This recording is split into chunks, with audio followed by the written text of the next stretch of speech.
What's up everyone, how are you all? Today we are back with another blazing Naruto story. What if Naruto was forced into a secret clan ritual? With Sakura, Ino, and Temari.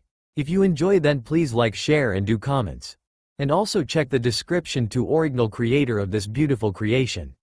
Oh, I can pretty much guarantee that over 80% of the viewers who read this will never want to go anywhere near this story after they finish this chapter. Just a seriously depressing hunch really. But if you find yourself hating this chapter, I suggest reading the third chapter. You can skip reading the second if you want. In a way, this will be two stories blended into one. It's all quite fun. In the third chapter, one character's attitude changes drastically from what it is in this chapter. So those who ignore this warning are going to miss out on the rest of the story when things do change back to somewhat close to the way they like it. For those that have, will, and are planning to talk to me about the way I made Naruto in any of my stories, I like a Naruto that can be friendly 1 minute, and so cold you run away the next, but I really like writing a twisted, mangled, horrible Naruto, never as a bad guy kind of thing, but just twisted in ways so unimaginable it's fun.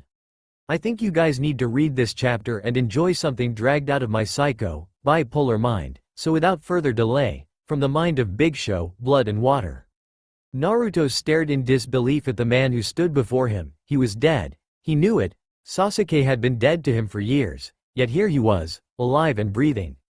Naruto's only thought was, how is Sakura going to take this? And that thought was wildly buzzing in his head, along with all of the other things that his mind was slowly trying to digest, like what Tsunade was saying. As well as being granted the title of Hokage when the Godiami retires, he is also given full pardon and enlisted as a Jonin in Konoha until that time for the destruction of Orochimaru and the Sound Village. Whoa, hold the phone a second here. He just waltzes in the fucking door and we hand him the keys to the city on a silver fucking platter, he said, staring coldly at the man who had just taken almost everything away from him, almost. Also, the Haruno clan has agreed to an arranged marriage between the Uchiha Sasuke and Haruno Sakura. Hey, now when do I get a say in who my fiancé marries? This is bullshit, he said, looking at Tsunade with hurt and angry eyes. Sorry, but it says here that at 5:30 this afternoon, just 20 minutes after Sasuke arrived, she came into the office and had your marriage documents terminated. I truly am sorry Naruto, I know you love Sakura, but apparently she sees something in the man sitting before you. And as for the rest of his rewards, they were given to him by a panel of senior ninjas, including Homura and Danzo, so I had no control over what his fate would be. I'd have rather killed him, myself. Tsunade said, looking at the Uchiha with distaste. Sasuke smiled. I decline their proposal. I know of Sakura's affliction, she cannot bear a child, and that is exactly what I need. Sasuke said coolly from his chair. I shall see if the Yamanakas will take me up on an offer of the same sort. Ino is capable of what my wife needs to be capable of. At those last words, something outside the room shattered. Naruto ran outside to see what it was. He found Sakura, tears pooling in her eyes. She had been carrying a plate with an unopened bottle of sake on it. Now the plate and its payload were smashed and broken on the floor. Sake and tears mixing together as they fell from her face. I'm so sorry Naruto, was all she managed to say at the time. That was 3 months ago. He had kicked her out of his house for that, throwing her out of his life. He paid for it greatly. Naruto now stood in a crowd of thousands, watching with solemn eyes, a shrunken, beaten down version of himself, as someone he had once considered a friend stood upon the steps of the Hokage Tower, ready to take the hat and robes that had, not but 4 months earlier, been guaranteed to him when Tsunade retired. His body had remained the same, but his mind had quickly slithered into itself to get away from the loss of everything he loved. He was a ninja though, and even in his state, he sensed the approach of a certain person who had stayed away for 3 months, Sakura. Hey Naruto, she said, as if she didn't know how to talk to him again. I tried to reinstate our marriage papers, but your administration blocked it. Why? She asked, trying to get close to him. He pushed her away. You had promised me. You said that you'd never let anything or anyone come between us. He croaked. I meant it, sweetie, but. No, you didn't. You knew that the moment Sasuke came back, I'd be nothing more to you than a dull kunai, a useless tool. There are no buts involved. He said coldly. I'd never think of you like that. Sakura, go away, and when I say that I mean go away and stay away. You've used this tool for the last time," he said, and then he walked away. Sakura went after him. "Naruto, I made a mistake. All right, I fucked up, everyone does, please forgive me, that's all I ask. I just want my Naruto back," she said. Naruto looked at her despondently. "I wish I could believe that, but you made the choice to leave. I didn't, I was always there. You just let Sasuke go to your head again. Am I really that imperceptible, and are you really that stupid? You've made your bed, now lay in it.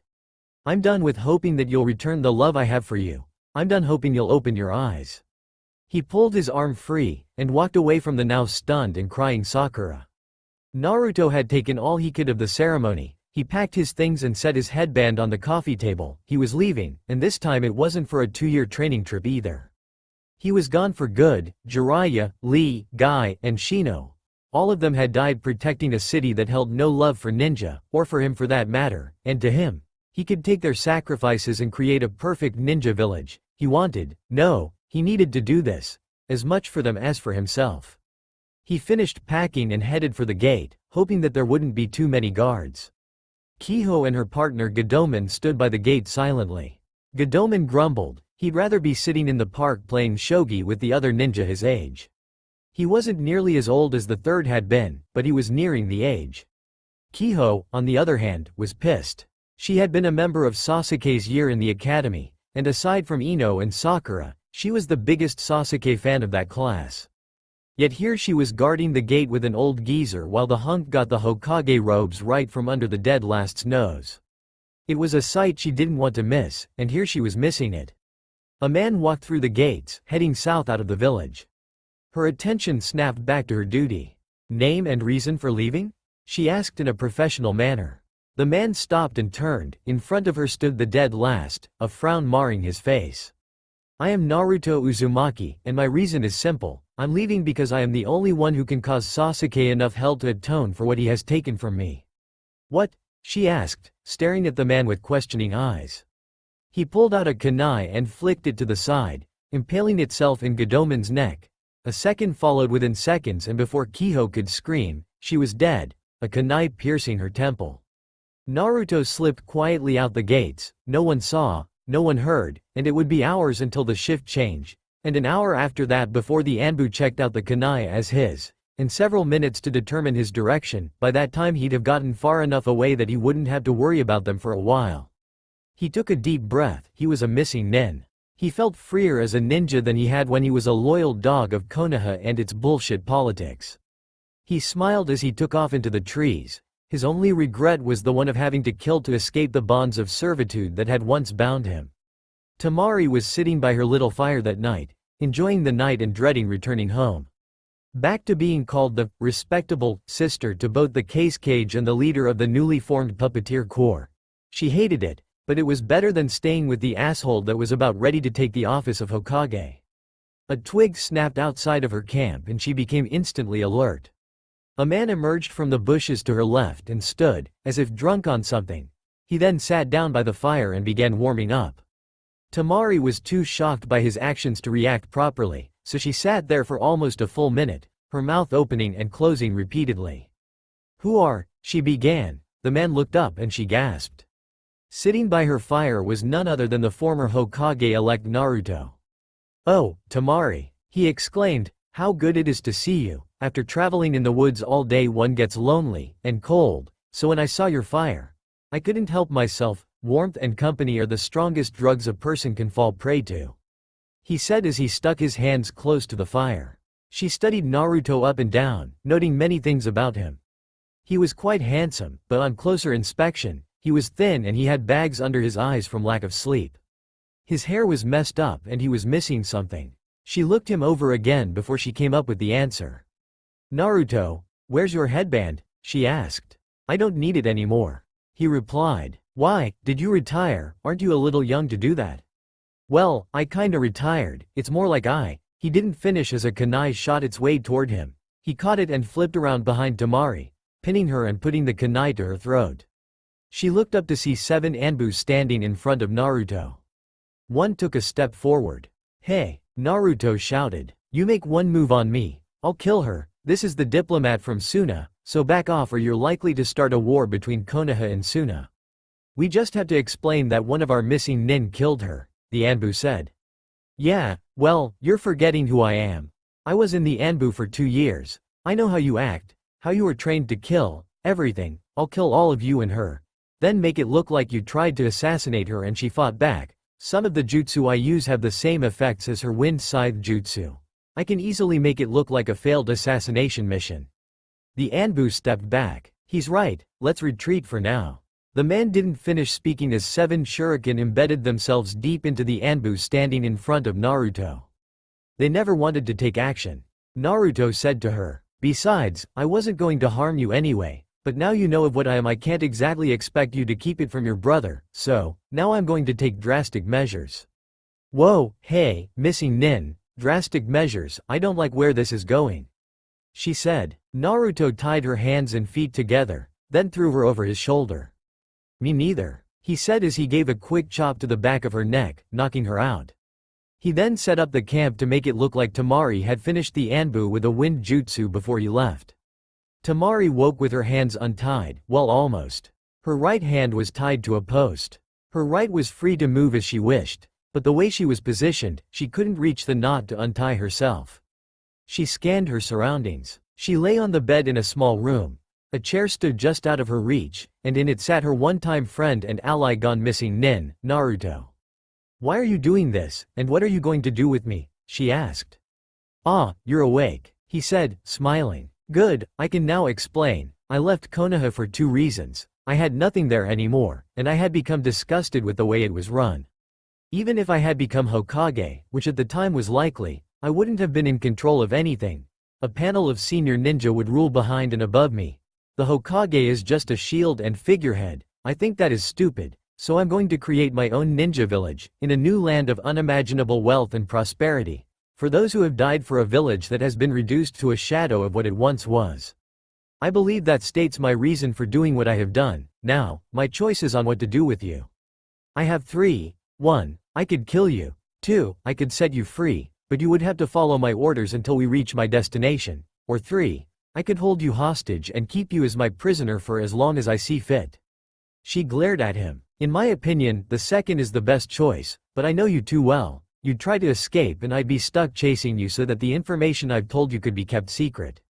She bit her lip. "I won't tell anyone," she promised. Naruto sighed. "Temari, they'd interrogate you, torture you even, if they believed they could get anything on me out of you. What would Gaara say if he saw you sniveling like this? Fuck Gaara right now. And fuck Kankuro too. I don't care what they think, I'm not just their sister, and I don't want to die here." She shouted. "You don't have to," Naruto said quietly. "Leave all of the shit behind. I will create a place for us to live, like Orochimaru did. It will start out small, but within a few years I'll have enough ninja to open myself to the world. Then, when Sasuke is least expecting it, the village hidden by the ocean will rise out of the shadows and destroy him. That is my goal, that is all I live for now." "Are you mad?" Temari asked, staring at the man as if he was a complete lunatic. "Konoha is the strongest village in the 5 nations, not to mention it's allied with Suna, and we sand ninja are no pushovers either. Besides, how are you going to amass a collection of ninja big enough to create a ninja village and be little more than a group of missing nin hiding in a bunker?" she said, trying to convince her friend to give up the insane plan that he had come up with. "No, I'm perfectly sane," Naruto said with a smile that assured he wasn't. "And as for how I'm going to do that, you delivered the report yourself. Mist has apparently had a bunch of ninja go renegade on them. I intend to track those ninja down and coerce them to join me." "You mean the 30 ninja that went rogue last week?" she asked. "Yes," he replied. "With their help I'll be able to start up a new village and slowly build up a force large enough to destroy Sasuke. Maybe I should also make use of the last of the sound ninja and enlist them to help me fulfill my goal." "You really are insane, getting help from sound ninja. Naruto, open your eyes and see how far you have fallen," Temari said in a commanding voice. Naruto got up and walked to the window, turning his back to her. He took in a breath and started speaking slowly. "When Sakura was hurt on that mission, I lost hope in having a son. A piece of me died then, when Sasuke came back and took my job, my fiancé, my goal, and my dream. For each of those things, a part of my soul died. I'm an empty husk, unable to move beyond what drives me, And at the moment that drive tells me to kill Sasuke Uchiha or my friends in Konoha will regret it. This is the safest, but the slowest way of completing that goal. I will stage a betrayal to Konoha during a Chunin exam, just as Orochimaru did. I will succeed in killing the Hokage, just as Orochimaru did. But I am different from Orochimaru, as a man with nothing left to live for. I have no fear of death, as Orochimaru did. Now, will you join me? Will I kill you, or will I keep you prisoner? Temari was silent for a moment, staring at the hopelessly wrecked person standing in front of her. He turned, and she slumped in defeat. There was no getting around him. Fine, for the time being, I am yours to command. Naruto smiled. Good, he said as he looked out the window again. Because now I can untie you so you can help me with the 15 Anbu waiting outside the building.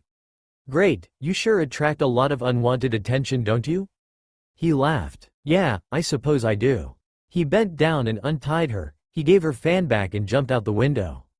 The Anbu had been stationed around the hotel for about 2 hours when a loud whoop and a blonde streak shot out of the window, impaling the Anbu captain with a kunai. He turned and flung another at an Anbu posted in the same tree. The Anbu blocked it easily with his sword. Naruto, he said, taking off his mask. It was Shikamaru. I know what this has done to you, I know, but don't leave. Sasuke has asked us to bring you in alive, not kill you. Most of us in Konoha would disobey that order in a heartbeat anyway. The reason he doesn't want me to die out here is because in killing me, he can gain the Mangekyo Sharingan. Either way, fighting back or succumbing and going back to the village, I die. So I'll take my chances, I'll avoid killing you.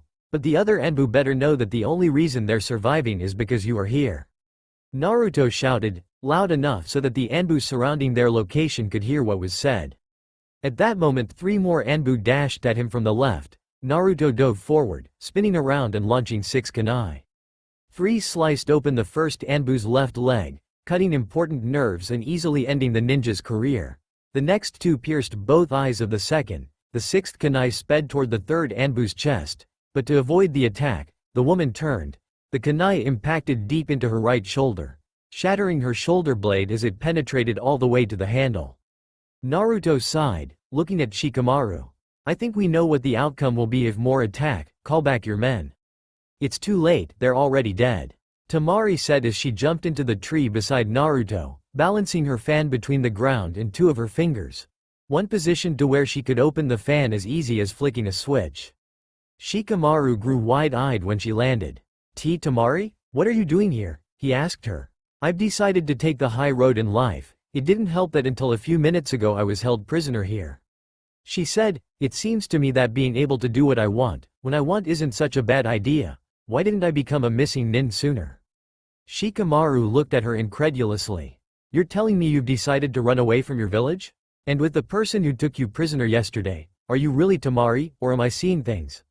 No Shikamaru, I'm really here, and our plans, they can't continue with me like this. I'm sorry, but killing your soldiers makes this either an act of war against Konoha, or Suna. Whichever way you want to look at it, or me going rogue. What would you have me do?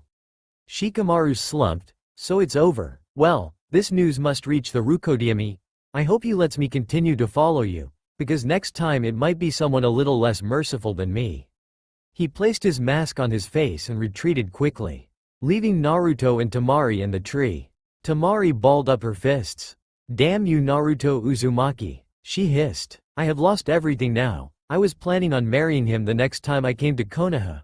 Gaara was going to be there, and Shikamaru and I would be the go-betweens for Konoha and Suna. We might have always been traveling, but we didn't care. Now that life is gone from me, it's out of my grasp now, and it's your fault. Naruto sighed. Would you have preferred it if I had kept you tied up? I know what you were going through. A very good friend of mine had the same problem. I saved you from that. Temari punched him square in the face, sending him into the trunk of the tree. So you knew, who cares?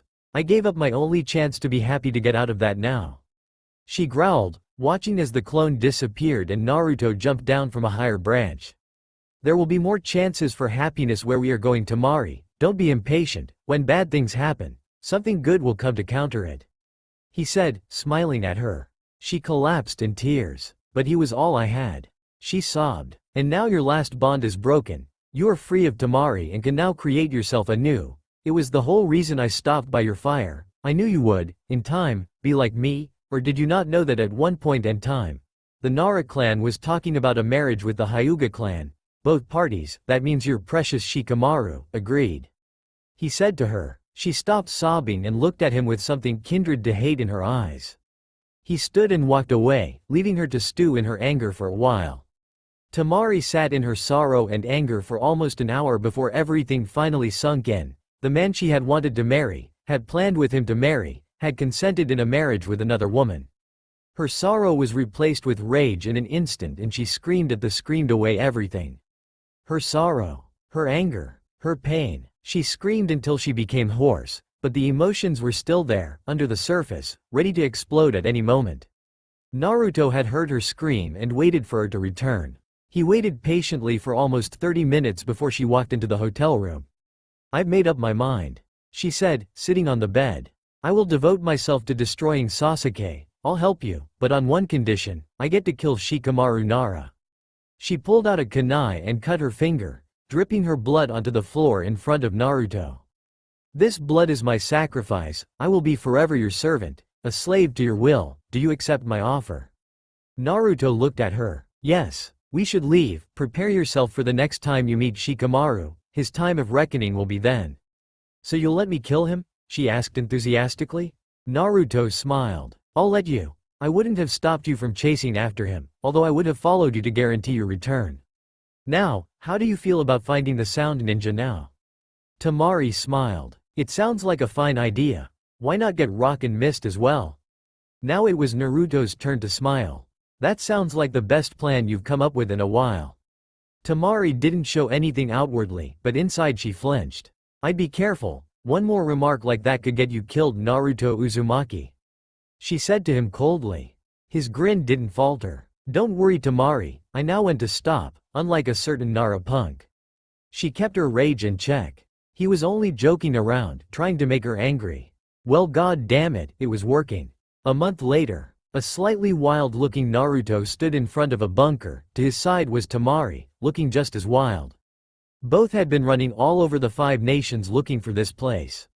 And they had finally arrived at the Sound Village's current base. Master, are you sure this is the place? Temari asked, staring into the depths. Naruto focused on a certain point, and watched the rhythmic breathing of the 2 ninja hiding in the wreckage of the entrance. Yes, Temari, we are here, be prepared. I am here to make an alliance with them, but that doesn't mean they won't try and harm you. Don't be worried for me, Master, I'll be perfectly fine. I am just a tool now, after all. Temari, I have talked to you about this attitude for several weeks. You are not just a tool, you're good company as well, and I'll miss the fun little conversations we have during meals. You mean the ones where you bring up my past and I berate you for it for several hours, Master? Naruto chuckled, looking up into the sky, then down to the worn boots on his feet. Yes, you like those conversations too, don't you? They are always enlightening, Master. And why is that? Because, in this whole month, I have never used the same insult more than once, Master. Yes, and the number of insults thrown at me has been exactly 1,772. I hope we can add more to that number tonight. I don't know, Master. I'm running out of insults. Most of these I got from my younger brothers. Naruto looked down at his boots again. Holding his hand up, he signaled for permission to enter. The ninja in the bunker froze and Naruto realized he had signaled to them leaf style. He grumbled and pulled a white sheet from his pack, waving it like a flag. The ninja quickly made a hand signal for enter and stepped aside. Naruto smiled. He could finally begin. With this small step, he would be setting up a chain of events that would lead to the destruction of Sasuke. Even if Konoha had to be destroyed in the process, it would be worth it. He took that step and entered the base, holding his hands high for the sound ninja to see, as did Temari. The ninja allowed them entrance, but kept a wary eye on them, but that was okay. Naruto thought to himself, they don't have to trust me, they just have to work for me. With a smile, he took off the cloak he now wore, as did Temari, and stepped into the depths. A year and 8 months ago. An axe swooped downward. Sakura didn't feel anything other than a strange pulling sensation on her lower abdomen. She jumped back and upon landing, was met with a wave of pain so furious it threatened to render her unconscious. This mission had gone to hell in a handbasket. Sakura and Ino were the medics in this assault team, led by none other than Naruto. The team consisted of a tracker to find the enemy squads, 2 medics, and 4 heavy hitters for engagement. They had been retreating from a successful attack when another squad ambushed them from behind. Ino had taken off with Shino, their tracker, and Lee, one of the 4 heavy hitters in their group. Naruto, also a heavy hitter, had taken the other 2 under his command and blocked Sakura off from the enemy, as she had already used most of her chakra to heal the destructive warriors. One ninja, a burly giant with a deadly axe, had somehow gotten through, and had now managed to injure her. The sound ninja walked up to her slowly, as if savoring her pain before killing her. He smiled at the woman now on her knees, bleeding heavily and struggling to stay awake. "Well now, did I hurt y'all, little missy?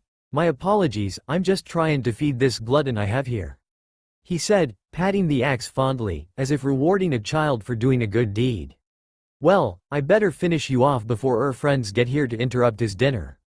The ninja lifted the axe, preparing to cleave Sakura in 2. He smiled, but as he prepared to swing, a muffled thump sounded behind him. His eyes widened, and he fell forward. A kunai lodged stoutly into the back of his head. She relaxed just a fraction, her vision swam and she fell backward, dizzy. Her eyes barely registered the mop of golden yellow hair, but her body could not help but feel the grip of her teammate and boyfriend. She smiled. She didn't even notice the other 2 ninja that stood beside him, one being their friend Sai and the other a new addition to the group. "Naruto, you're here," she mumbled weakly, her vision steadying enough to see the tears running down his face, mixing with the rain that was gently falling around them. "Yeah, I'm here," he choked out. "And everything's gonna be alright, sweetie. Ino will be here in a minute, and she'll fix you up right as the rain that's falling around us now, that she will," he said, speaking the last bit in an imitation of her father. She laughed a little bit, then looked up at him. "It's too late, Naruto," she said, staring into his glacier blue eyes solemnly. "I've lost too much blood, I don't think I'll make it home." He choked back a sob. Wiping back a lock of pink hair from her face he said, "No, we'll be home, oh God Sakura, we're going home. Don't give up on me now baby, hang in there, I'll be right here, I'm not going anywhere." "Oh God, where's Ino?"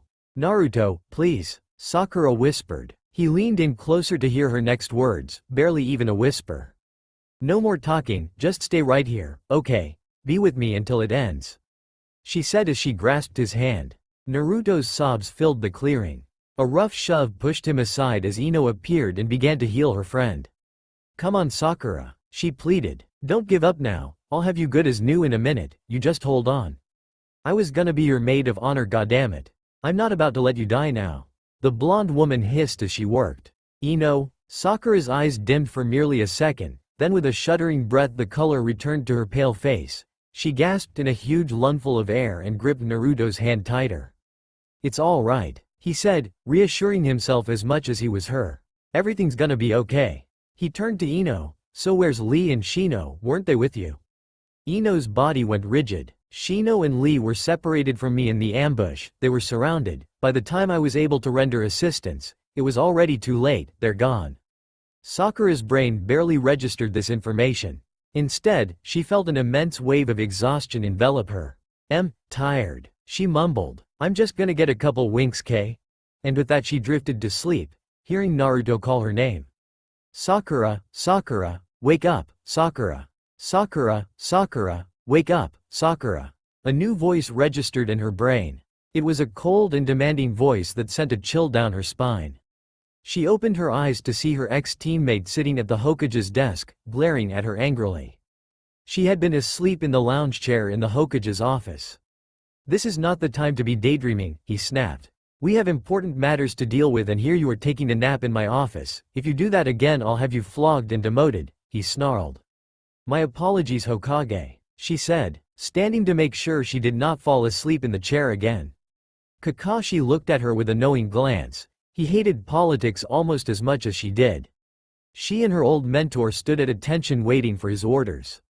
Sasuke growled angrily, then stood and walked to the window, displaying a calm that both knew was just a thin cover for the rage boiling under his skin. "I want you to find him. I want you to bring him back here, and I don't care what his condition is as long as he is brought through the gates alive. Am I clear?" "Yes sir," the two ninjas said in unison. Sasuke turned, his eyes now the red of the Sharingan. I want you to take 2 full squads of Anbu. That's 14 more to your number, that should be sufficient. Failure is not an option. If you return through those gates without him, you're as good as dead to me, now go. The two ninja vanished through an open window almost instantly, barely stirring a breeze in his office. The dark Uchiha sat back down and placed his elbows on the table and interlocked his fingers, settling into his favorite brooding pose. He waited for the Anbu captain he had said with 2 full squads to retrieve the blonde menace. The office was quiet as he waited. After an hour he slammed his fists against the table. Where the fuck is that lazy-ass bastard? He shouted. Shikamaru returned to the town where he had fought the 2 blondes earlier. He looked at the destruction wreaked by Temari's fan. Lying before him were 11 dead Anbu, all butchered, by the looks of it, with a large scythe.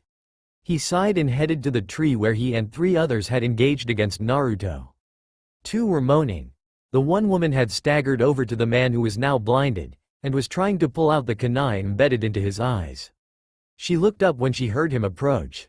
"Oh, sir," she said quietly. "We didn't expect him to react as quickly as he did, and the power, he went through Higeki's mask, look. And poor Shiroto probably won't walk again," she said, and then slumped to the ground, finally giving in to the effects of blood loss. Shikamaru sighed as he hefted all 3 of his injured soldiers on his back. He took off into the forest without another word. Sakura bounded through the forest with her group in tow, Kakashi beside her. She slipped into the rhythm of jumping from branch to branch and let her mind wander. After that mission she had Tsunade check her ovaries. Ino had done everything she could, but the axe had done enough damage. Sakura could never conceive a child. She and Naruto had nearly split apart after that, until Naruto proposed, then things had been just fine until Sasuke had returned. She had seen him and felt her old infatuation return, and now look at the mess that had unfolded from her mistake. "All right, this is as far as the rest of you go," said a certain silver-haired shinobi beside her. Shikamaru grunted under the heavy weight of the survivors of his squad. He needed to get to the Hokage fast, and he was losing precious seconds hauling the 3 Anbu on his shoulders. An idea suddenly hit him.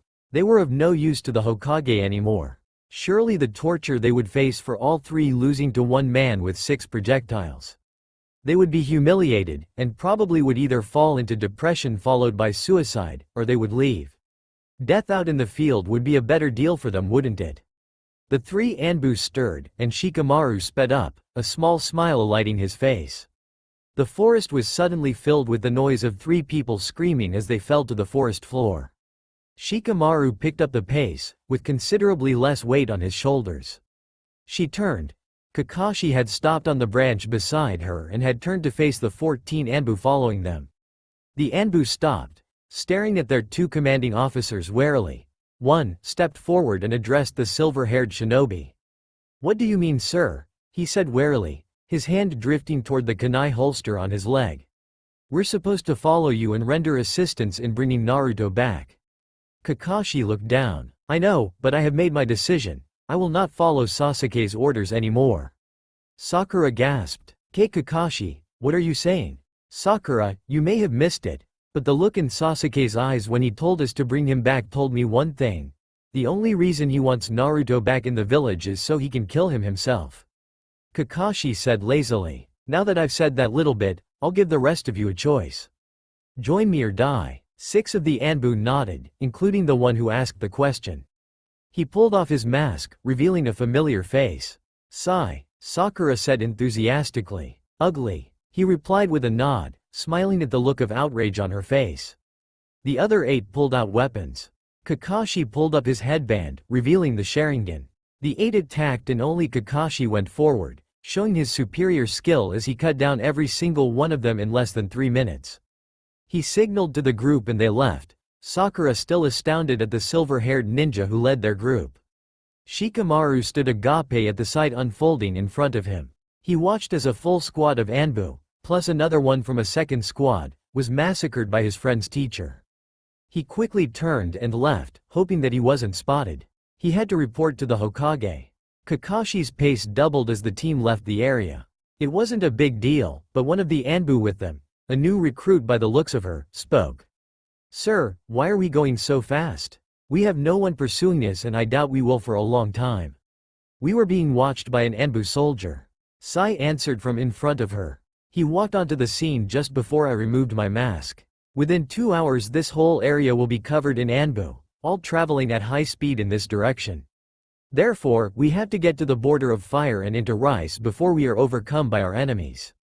"Oh, well, sorry my asking," she said, feeling a little stupid. "It's not a problem, dimwit," he said. Sakura fell back to the girl who was clearly in a state of shock. "It's all right, he just has problems with communicating with people." "Hey, he calls me ugly, you've got it mild compared to me." The girl turned to her. Well, what?" Sakura asked. "I think he has a point." The Anbu said. "Listen, you're not dumb." "No, but you really are ugly," the girl said as she shot off, leaving Sakura staring at her back in both shock and rage. "Why you?" Sakura hissed at her as she reached for a kunai. Kakashi's hand stopped her halfway. "Remember to breathe slowly, calmly, and then you'll be at your most limber state of body." Then a whole range of pause. He was cut off as Sakura shoved her fist into his face. "I don't need your perversion right now, Kakashi."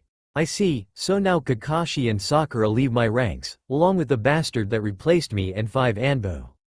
Sasuke drawled as he glared at the ninja bowing before him.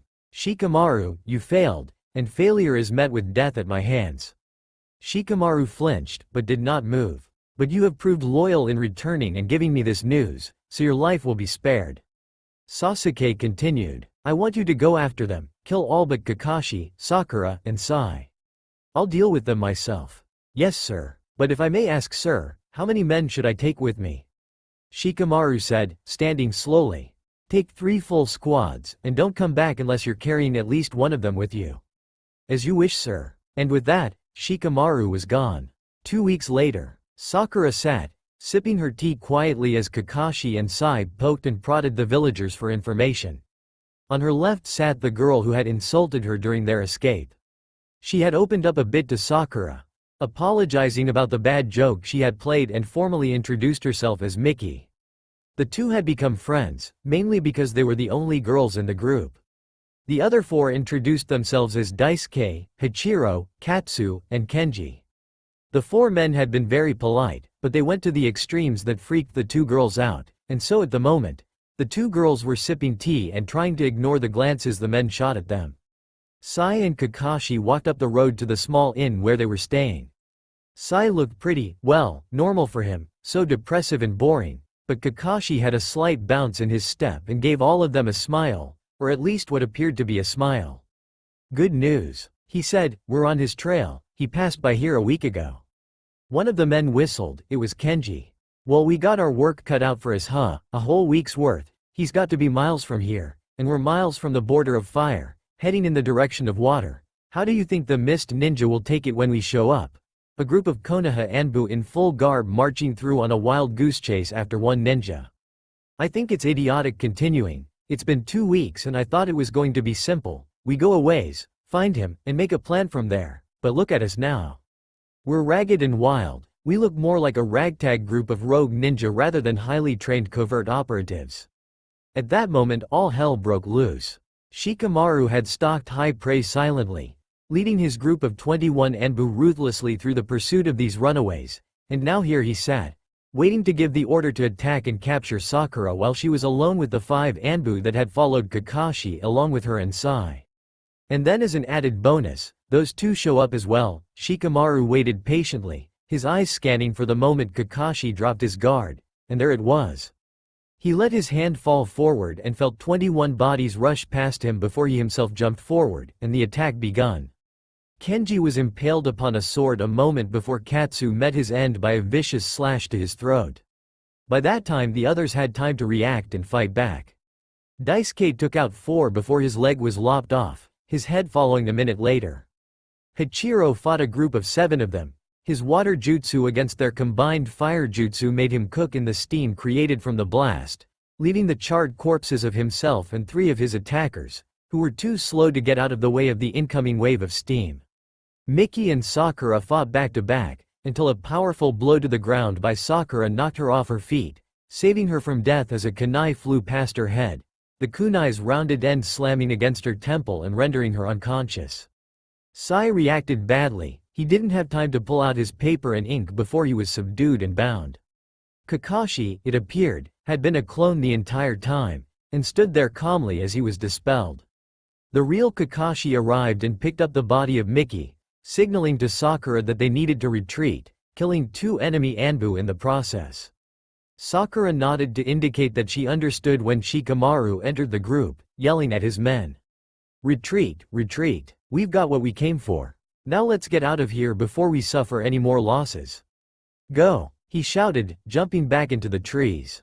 His men followed without a word. Within 3 minutes they had attacked and disappeared, leaving the 3 alone. "Is she?" Sakura started as she looked down at her new friend. "No, she's only knocked out," came Kakashi's reply. "But she was lucky, we've lost everyone else, and they took Sai before I could get here. He must have been following us." Sakura stood. "We've got to go and get him back." Kakashi stood up and placed a hand on her shoulder. "Sakura, Sai would have wanted us to continue." Sakura shook her head, shouting, "You talk like he's already dead. He's our friend and you're trying to abandon him.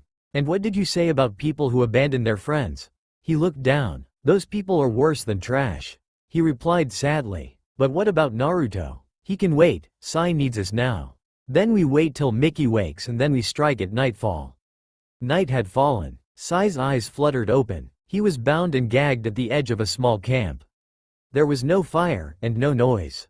Instead, small lamps producing a faint blue light were scattered about the area, and by each light was an Anbu guard, with 2 on either side of him, one being the only one unmasked. He looked at the man's face, and then it clicked. He was staring at none other than Shikamaru Nara, head captain of the Anbu after Naruto gave up the position and most of the ninja life for politics on his way to the Hokage title. Sai glared at the man as Shikamaru's gaze wandered down to check his prisoner. As his eyes picked up the scathing glare, he smiled. "Ah, the princess is awake, he said mischievously. "Well, guess what's going to happen to you? We're going to beat the living hell out of you and then we're going to drag you back for a nice long torture and execution by our beloved Hokage." He pulled the gag out of Sai's mouth. "What have you got to say to that?" Sai continued glaring at him, then his gaze shifted and he smirked. "Would look out behind you work?" he said.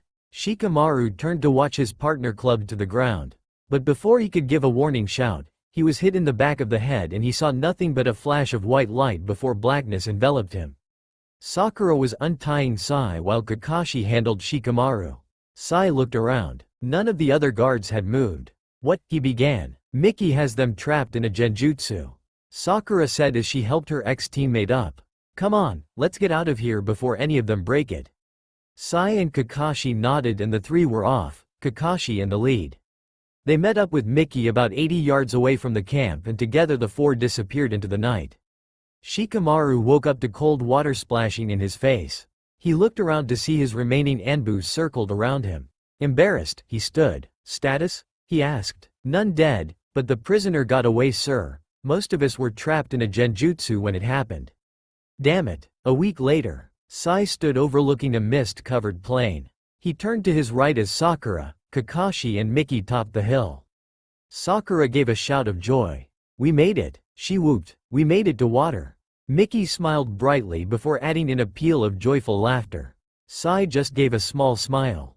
Kakashi shushed the group and led them stealthily to a small town, where they bought local clothes that made them look, for all the world, like natives, concealing their various ninja weapons inside the folds of large jackets that they had bought as well.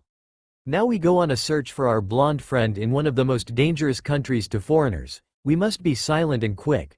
Do not let the hordes of bandits or the squads of ninja on patrol see you. You will be killed on sight," Kakashi said to them as they left the village. Kakashi himself wary of the eyes of the villagers boring into their backs as they walked. Shikamaru paced the opening of the umpteenth lab that they had followed Naruto's trail to. It was empty, as usual.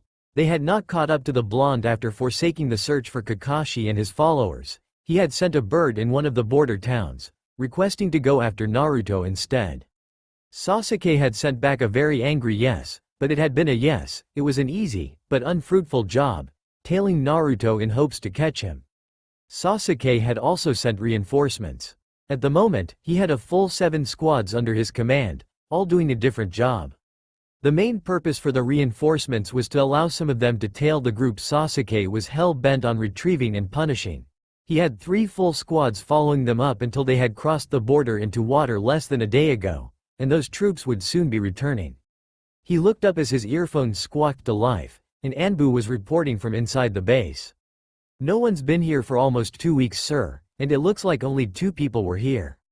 "Is that all the information you have gathered?" Shikamaru radioed back. "No sir, I followed their trail to a back entrance.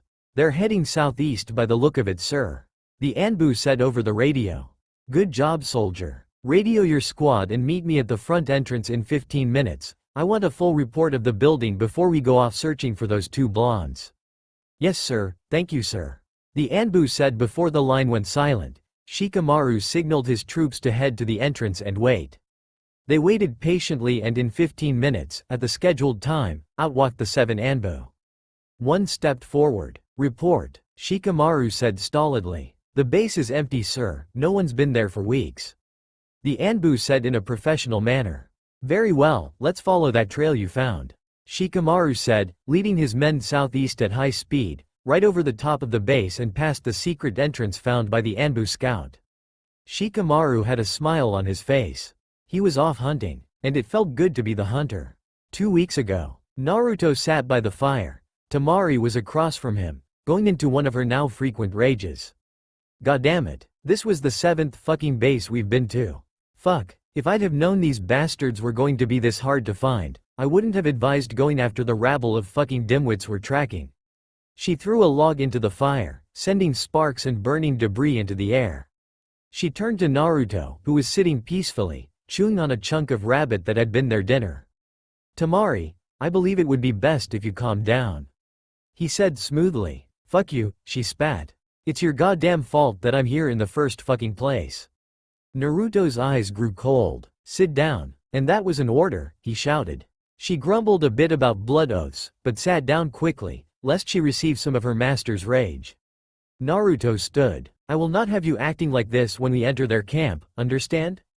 You will have to obey everything I say without question. You must be the epitome of serious. I demand it from you. We must make an impression, they must, and I mean must, respect us, or we cannot get them to join our cause."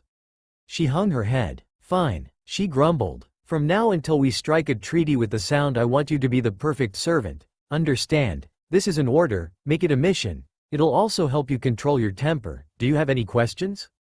Temari's face hardened before she schooled her expression. "No master, I have no questions, I exist to follow your rule. That is all I need to know." "Good. We move out at dawn. The closest base is a few days from here." "Yes master." Temari looked around with interest. There had to be at least 50 ninja inside this base. She didn't want to think of the odds of surviving against that many at once.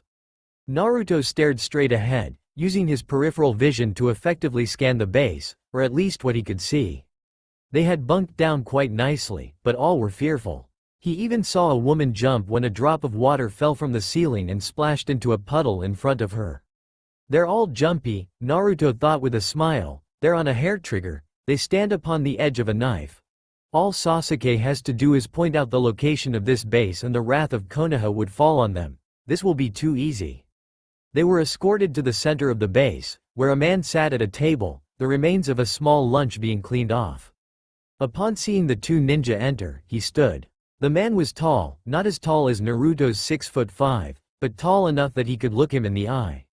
He had short brown hair, slowly fading into gray, cut military style, with a scar stretching from his left temple to his chin. He stood like a man bred for the military, and his size made him intimidating, a perfect leader for the remains of Otto. On his belt was a decorated katana, but unlike other swords, the tip of the blade not only extended forward, but also had a protrusion shooting out the back, making a deadly hook. "Hello," he said warily. He eyed Naruto. "I had heard that 2 ninja had come to us in peace, but I did not expect the Toad Sage to be one of them. My name is Jitsuzai, and I welcome you to what is left of Otto." Naruto smiled. "You do not fear my presence, then you must have heard that I am no longer a ninja of Konoha." Jitsuzai smiled back. Of course, we have placed nearly double the spies in Konoha than we had when Orochimaru commanded here. We knew the moment you left the city, but since your departure, we've pulled almost half of them back to bolster our forces here. Naruto grew serious. You're expecting Sasuke to attack. Does he know where you are located? Jitsuzai laughed. If he knew where we were, we'd already be destroyed. I'm surprised he's put as much focus as he has on you, considering I gave him a blow to his pride when he left. Naruto looked at the man questioningly. What did you do? Jitsuzai smiled and pulled a bundle off of his back. He unwrapped it, revealing Sasuke's sword, broken in 3 places, just above the hilt, and a few inches below the tip. Jitsuzai handled it fondly. Yep, it's the best sword I ever made, but the little wretch never gave it the proper respect, and when he turned it against me, well, I couldn't have that, so I broke it. I bet the blighter's stinging without it, he said, then laughed heartily. Naruto laughed as well, and then his face grew serious. Listen Jitsuzai, I didn't come here to trade small talk, I'm here on business. Jitsuzai's smile also faded, but the twinkle in his eye had not. So, we're here for business Well, what do you want? We'll start there at least. Join me, Naruto said simply. Jitsuzai's face hardened. What harebrained scheme is in your head Uzumaki? Naruto smiled. I'm all about killing one person. I'm out to kill the Hokage, Sasuke Uchiha. But I need men under my command to do it, and who better than you, the ninja of Oto, to help me? No. Naruto looked at him in surprise. Why? Do you not want to get revenge on him for the wrongs he has committed? He has harmed us greatly, but I cannot risk more loss to my men, and we of Oto cannot combat all of Konoha alone. Jitsuzai said sternly. Temari stepped forward, her demeanor of a servant vanishing instantly. She stood by Naruto, looking straight at Jitsuzai as if he was no more than an Anbu captain. You will not be alone, she said just as stern as he. He turned to her. And just who will help us woman? He said. She glared at the man. I am more than just a servant Jitsuzai. I am Lord Naruto's counsel and his second in command, Temari of the Sand, formerly head of Suna's Tracker Nin squad. He looked at her with a little more respect. I see, he said. Then ma'am, who do you suggest we ally ourselves with? It is not my suggestion. Lord Naruto instructed that, after we have tried to convince Oto to follow us, he has instructed me to lead him to the location of 30x Mist Ninja. And then from there he will take us to the location of a new ninja village. The village hidden by the ocean, or Taiyogakure, if you will. Jitsuzai looked at Naruto incredulously. Is what she says true? He asked disbelievingly. Naruto smiled. Yes, it is the truth. With the 300 ninja you have here, and those 30, I will have enough ninja to start my own village, and from there we accept students, teach them our ways, and within 7 to 10 years we'll have a force big enough to destroy Sasuke and any resistance he manages to put up. We won't have to worry about the ninja of Konoha. Most of them favored me taking the Hokage's hat, but that was not to be. They will most likely let us follow out our mission, but on the off chance that they are turned against me I will not allow their deaths. You may subdue them if needed, but I don't want any more casualties than needed. It is the Anbu we'll have to worry about. Shikamaru is the head of the Tracker Nin squad in Konoha, and he hasn't been right since his father died fighting against your ninja 2 years ago. The man lusts for more power, and by allying himself with Sasuke he can get it.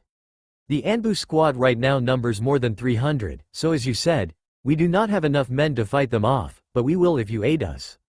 Jitsuzai looked at him thoughtfully.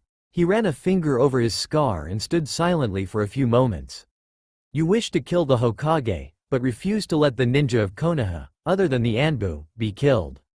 You're playing a very dangerous game. I'm in. I love a good challenge, and maybe under a different title the ninja of Oto will gain some respect and admiration from the people in the 5 nations. Maybe as Taiyo ninja we'll be safer. Everyone should be entitled to peace, that includes us.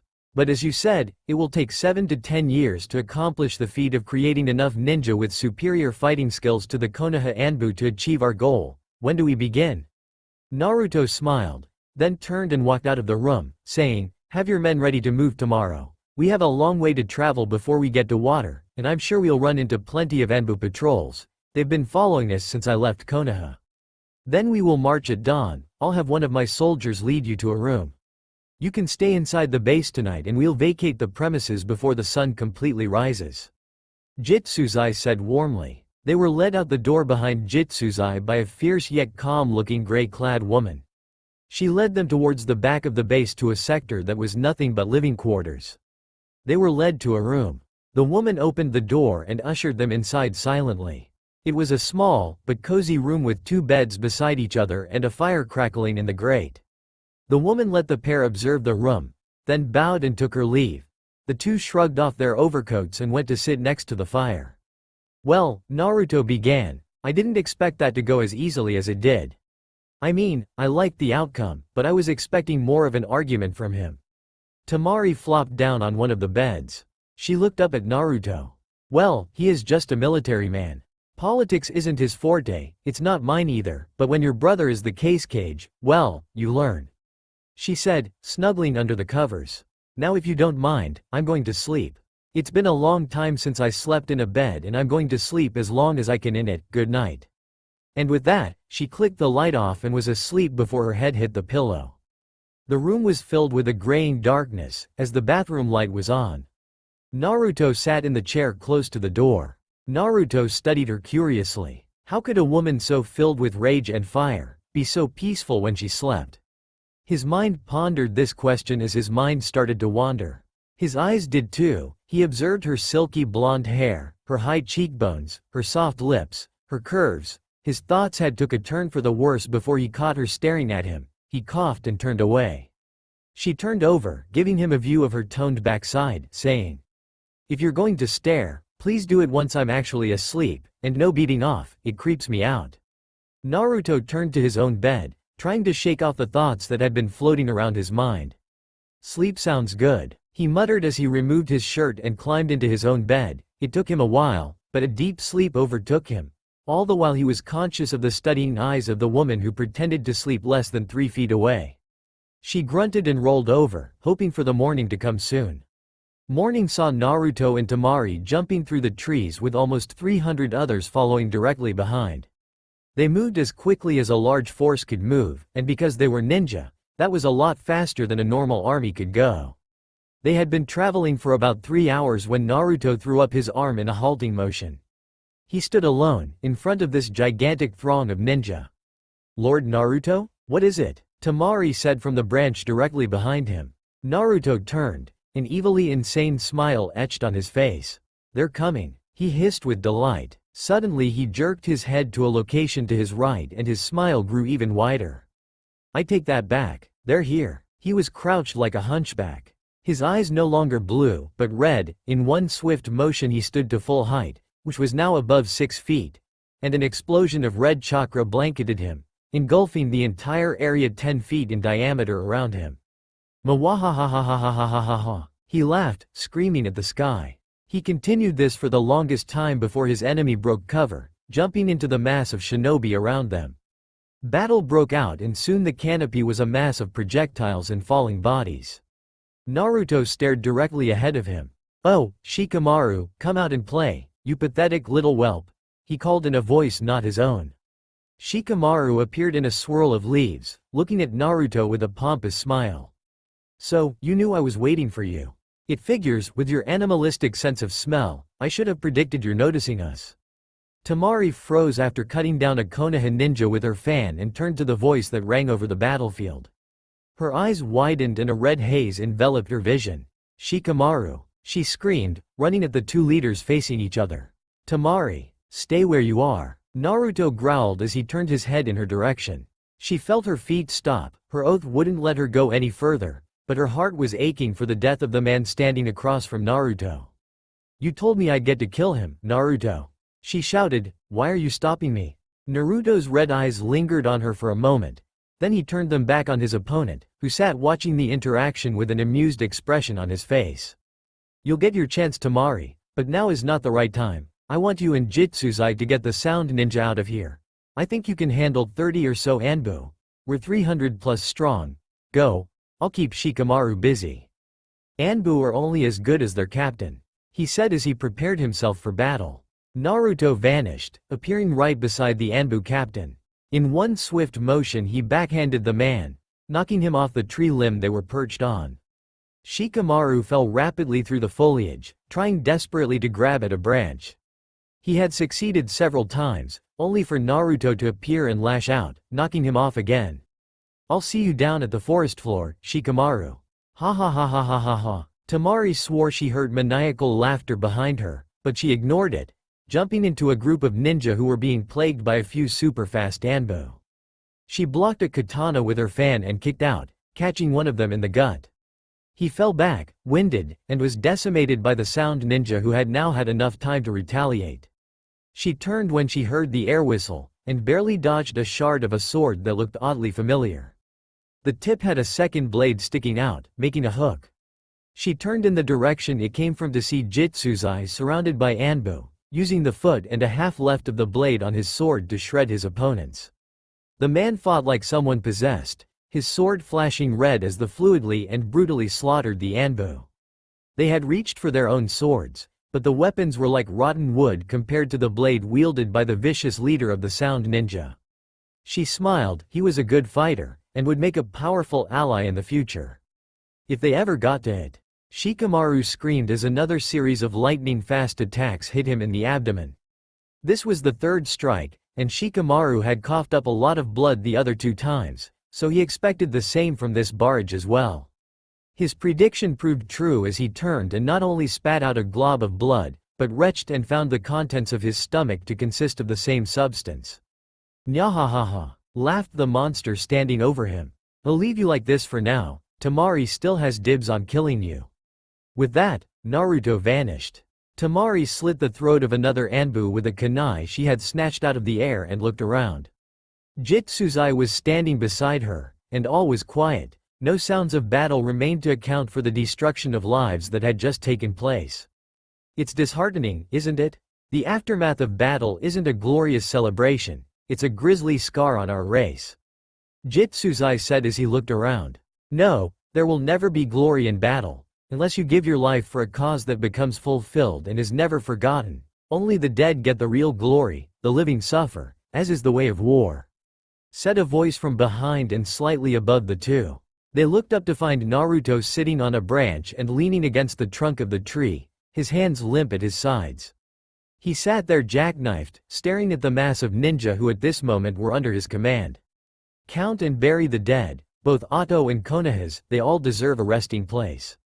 He said quietly, I want this done as quickly as possible, we won't camp till tomorrow night, and I want to be in water a few days afterwards, we're close enough. Jitsuzai looked at Naruto admirably. And Temari was dumbstruck at the kindness Naruto was showing to the ninja he had broken ties with. She didn't understand his reasoning. The Konoha Anbu squad was the main enemy to their cause. She kept that in her head as the army worked to bury the dead. It was in late afternoon before they were finished. Temari. She snapped out of her daze. Naruto still sat in the crook. He was staring at her intensely. What is it, my lord? She asked. To answer the question I am sure is in your mind, I need to ask you a question. What is it? In Suna, do you recruit Anbu every 5 years, and does the training process take another 3 years after that? He asked. Yes, why? Because that is the way Konoha set our own Anbu up. I handpicked and trained most of the Anbu we killed today. He said quietly. Oh, Temari started to apologize, but held her tongue. To give Naruto any pity would remove the glory from the dead in his eyes, so she brought up the next question on her mind. And Shikamaru? Naruto smiled. I let him live, but just barely. He'll crawl his way back to the closest village, radio in a medic and reinforcements and be on our tail in no time. You still hold the right to take his life, as was our pact. Thank you, Lord Naruto. Are the bodies all taken care of? Yes sir, 53 graves, sir, we lost 23 of our own. Naruto frowned. That number is a little too high. We must get those mist ninja now, if we're to start our own village. Have the men ready to move in an hour, but for now, let them rest and eat. We won't do so again till we make camp tomorrow night. Yes sir, she said, and then went about the task of alerting the Otto ninja. Shikamaru lay in a red haze. Was this the end? Was this how he was going to die? No, he wasn't going to let it end like this. He rolled over and started crawling in a southern direction. He wasn't going to die, hell no, he wasn't going to give Naruto the satisfaction. He crawled on the forest floor, oblivious to the people working on burying his dead comrades, along with their own. He was hidden in the undergrowth, and they didn't see him. He crawled, intent on living, and intent on killing the person that had done this to him. He grinned maniacally. Naruto was going to pay for this. He was going to die. An hour passed and the large group took off into the forest once more. They moved at full speed, as if they had demons nipping at their heels. They moved silently and they were camouflaged. But one thing was very clear.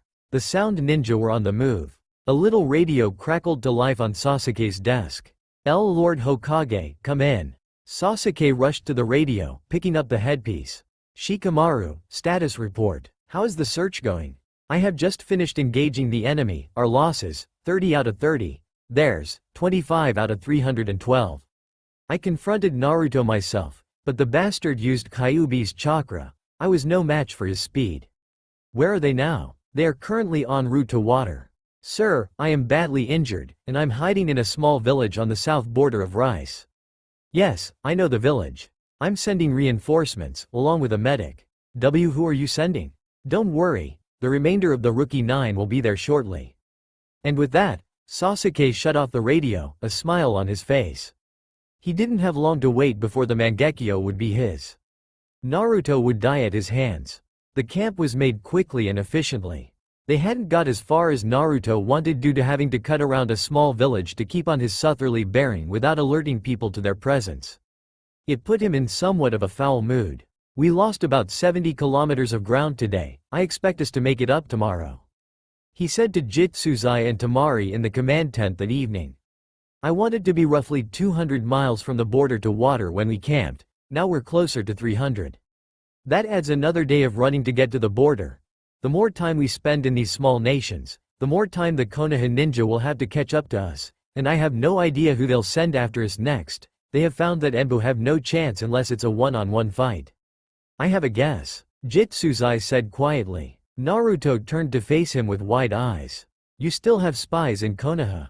Who is Sasuke sending? Jitsuzai frowned. As far as I know, a team of Ino Yamanaka, Kiba Inuzuka, Choji Akamichi, and Hinata Hyuga left this evening bound for the village north of us. From there, we are their target. They are to be led by Shikamaru Nara, with additional members, a Neji Hyuga, a woman who goes by Tenten, and the remainder of the original Ino, Shika, Cho team. Naruto glanced over at Temari, who was pale. Fuck, he shouted. He turned and stared at the map on the table that had been behind him. He had been perusing it before Temari and Jitsuzai had entered. He was silent for a while. Then he quietly spoke. We head for water. The men get 3 hours in the sack. Then I want them up and running at double speed, no stops for 2 days. I want as much distance between us and them as possible. Both of his advisors snapped at attention. Yes sir, they said in unison, and then they were gone. Naruto turned back to his map. Soon a race would begin. He had to get to water, before the team chasing him got to them. This was one race he hoped to win. Sakura ducked into the alleyway to her left, looking behind her to check the position of the ninja following her. Damn, they were still hot on her heels. She ran down the alley, praying to whatever deities that watched over her that she would find a way out of this mess. She turned a corner and cursed. She had run into a dead end. She turned as she heard the noise of several people running down the alley. How did she get stuck in this mess? She was in the largest city in water. It was about 4 times bigger than the Mist Village. Its immense size was due to the fact that it sat directly over every single trade route in water. They had been here for a few days, following a lead on Naruto. According to a man in a village near the border in Fire Country, Naruto was looking for 2 groups of people, the Sound Ninja and a small band of ex-Mist Ninja. Kakashi reasoned that if they joined either group, they were bound to see Naruto at some point or another. And since they were despised by the Sound Village, the Rogue Ninja were their best bet. The Rogue Ninja were sneaky though, they had to be. The Mizukage had every available Mist Ninja looking for them. They hadn't been seen in several weeks, which was a major setback. But according to information Temari had given Tsunade, which Sakura had learned as the perks of being her assistant, the ninja had been spotted near this very city. So here they were, poking around for information. It had been a simple mistake. She had been in the market buying food for the group when a man rushed by and took her pack. Angered, she took off after the man, who led her deep into the city. She followed him all the way to a pawn shop, where he was planning on selling her stuff. She beat the man to a pulp, only to have several missed ninja nearby recognize her and her fighting style. The chase started at least 5 hours ago. She cursed and spun around wildly, looking for an exit. There, a door stood on the left corner of the building that surrounded it. The sound of music slipped past the door. She uttered a small prayer and bolted at the door, splintering it with one of her massively destructive punches. She felt a kunai as it slipped by her neck, cutting off a small lock of hair as it flew by and embedded itself into the remainder of the wooden door. She gasped and threw herself down a flight of stairs, where a wonderful sight met her eyes. People. There were almost 300 people crammed into a room in front of her. On the other end of the room was a stage, where a band had just finished a song. The lead singer smiled at the crowd. "Well," he said, panting to regain his breath. "Are you guys ready for another?" The crowd cheered. "All right. This one is from our first album. I hope you enjoy it. I dedicate it to this city we live in. Maybe it'll make you open your eyes," he said, readying his guitar. The guitarist strummed out a couple tones and the crowd went into an uproar. The lead singer joined in with his guitar and started singing. "As I walk along these streets, I see a man that walks alone. Distant echo of people's feet. He has no place to call his own." Sakura took a look at the door to see shadows rushing their way down the stairs. She jumped up and threw herself into the crowd, trying and succeeding to merge herself into the crowds, putting on her hood to cover her bright pink hair. She slowly started to make her way for the exit on her right, near the stage. A shot rings out from the roof overhead. A crackhead asks for change nearby. An old man lies in an alleyway dead. A little girl lost just stands there and cries. What would you do, if it was you? Would you take everything for granted like you do? She turned to look and flinched when one of the men pointed at her and began to make his way through the crowd. She had precious little time before the group would be on top of her. A boy just 13 on the corner for sale. Swallows his pride for another hit. Overpopulation, there's no room in jail. And most of you don't give a shit. That your daughters are porno stars. And your sons sell death to kids. You're so lost in your little worlds. Your little worlds you'll never fix. What would you do, if it was you? Would you take everything for granted like you do? She made a dash for the door. She got to it and wrenched it open, the men in hot pursuit. She turned and shut the door, locking it with a key that someone had accidentally left in the lock. She pulled the key from the door and crumpled it with her immense strength, thankful that the door was solid metal before slipping down the hallway towards the exit as the song playing behind her grew fainter and fainter. You turn away, you turn away, you turn away, you turn away, as I walk along these streets, soaking up the acid rain. Underneath the taxicabs, I hear the streets cry out in vain. What would you do, if it was you? Would you take everything for granted like you do? What would you do, if it was you? Would you take everything for granted like you do? She exited the building and found herself reasonably close to the market. Pleased, she hurried to finish her shopping before heading back to their hideout, resigning herself to having to listen to Kakashi bitch about her being several hours late. XXX. Shikamaru threw the scroll he had just received across the room. He was immediately berating himself for it, as he couldn't get out of bed to pick it up. Out of the 200-some bones in the human body, the doctor said whatever force he had fought with had broken or fractured close to half of them. Almost every bone in his right side had been shattered. He was told to stay in the clinic until a high-class medic ninja could arrive to heal. Sadly, he could not find the best medic ninja in Konoha. She had went rogue. A commotion from the front office of the doctor's small clinic drew his attention, and a large dog shouldered into the room, followed by a motley crew of his friends and their family members. His own team had arrived, but his force had also been bolstered with Neji and Tenten, not to mention his teammates' fathers. His would have been here too, if he had not volunteered for that mission to invade and destroy the Sound Village.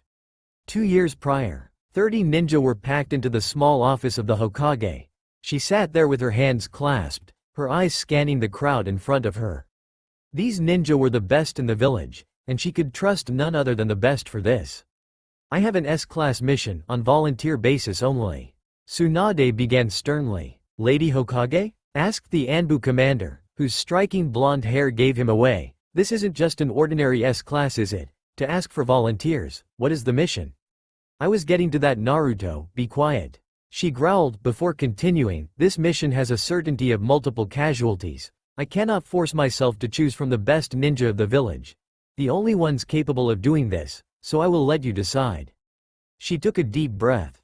"As you know, we have been doing very well in the war against the Sound Village. We have them cornered. I need to make 2 teams from the lot of you.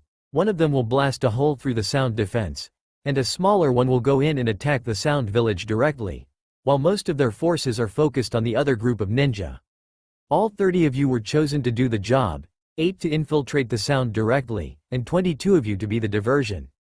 I do not expect the infiltration team to return," she said, her voice cracking at the end. Naruto stepped forward. "I shall lead the infiltration team if you'll let me, Lady Tsunade." Sakura gasped and he placed a hand on her shoulder. "Very well, any of you wish to go with him?" Tsunade asked. Shikaku Nara stepped forward. "I'll go, they'll need someone with brains." Sakura swallowed and stepped forward, locking her eyes with Naruto.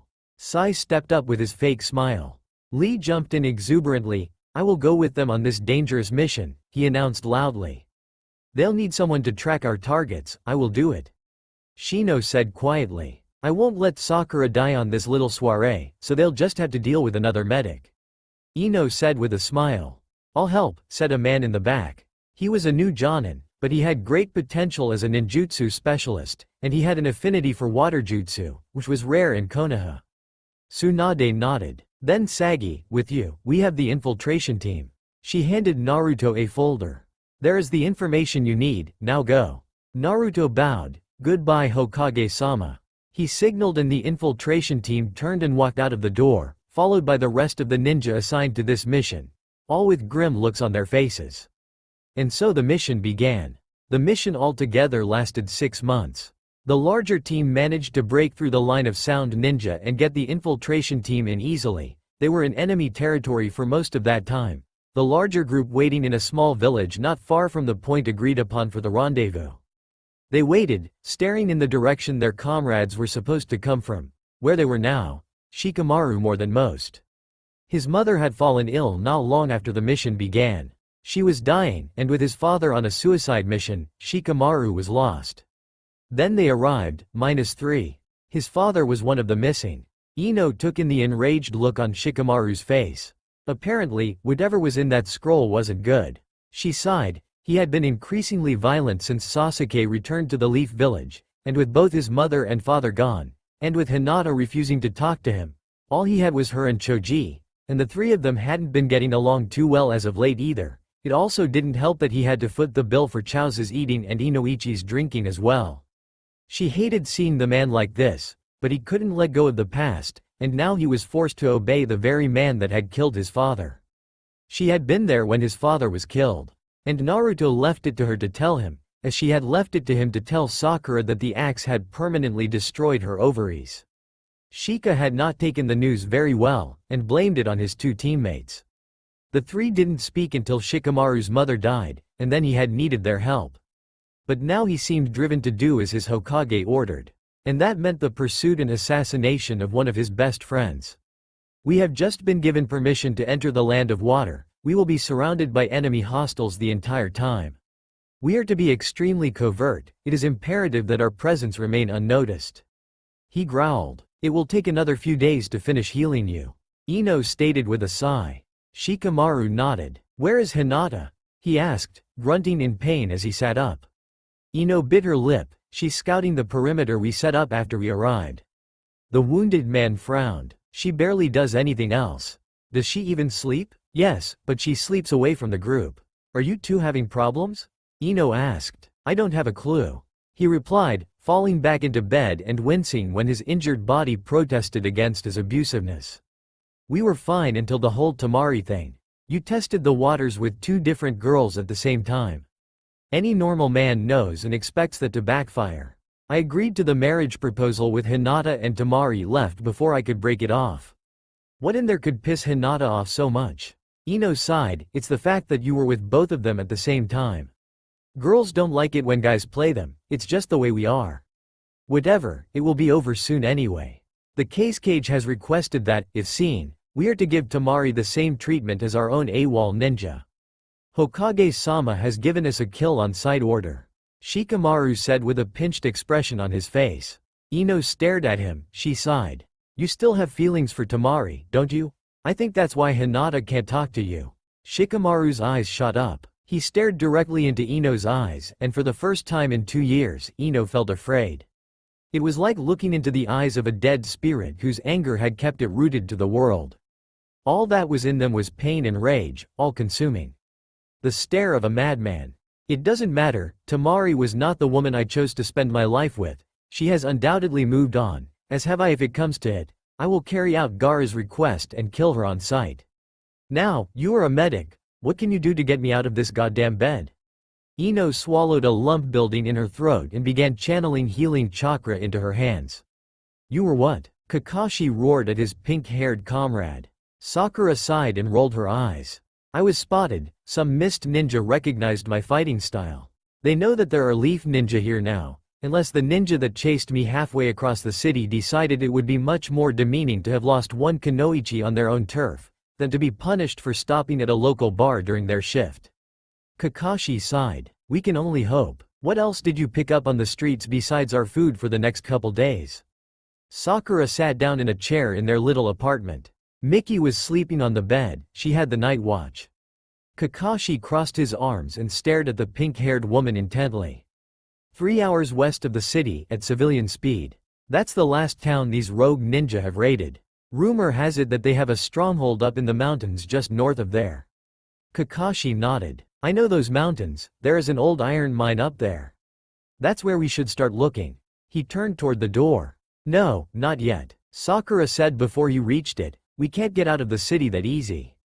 All the ninjas stationed here are on guard because of the attack. They'll be even more so now that they have suspicion of leaf ninja in the area. We cannot risk it. There was a slight tap at the door, one light knock, followed by 2 more. Kakashi quickly unlocked the door and opened it. A man slipping in quietly. Less than a second later the door was closed and locked once more, and Sai was sitting on the floor. I have been scouting the 4 exits all day. He reported, we would have to fight several ninja anyway we tried to leave. The west exit more than the others. We're stuck here, at least for the time being. Kakashi sighed. Not necessarily. You can learn a lot about a city by the crime that occurs during unwanted situations. There are 30 secret exits used by smugglers to get goods and people in and out of the city during productive, peaceful times. Sakura shifted her gaze to the window. These are not exactly peaceful times, Sai. The man smiled. Exactly, due to the issue of the rogue ninja, most of them have been shut down. But luckily for me, there are route contacts here. Kakashi shifted. Do you mean that you have found a way to get us out of the city?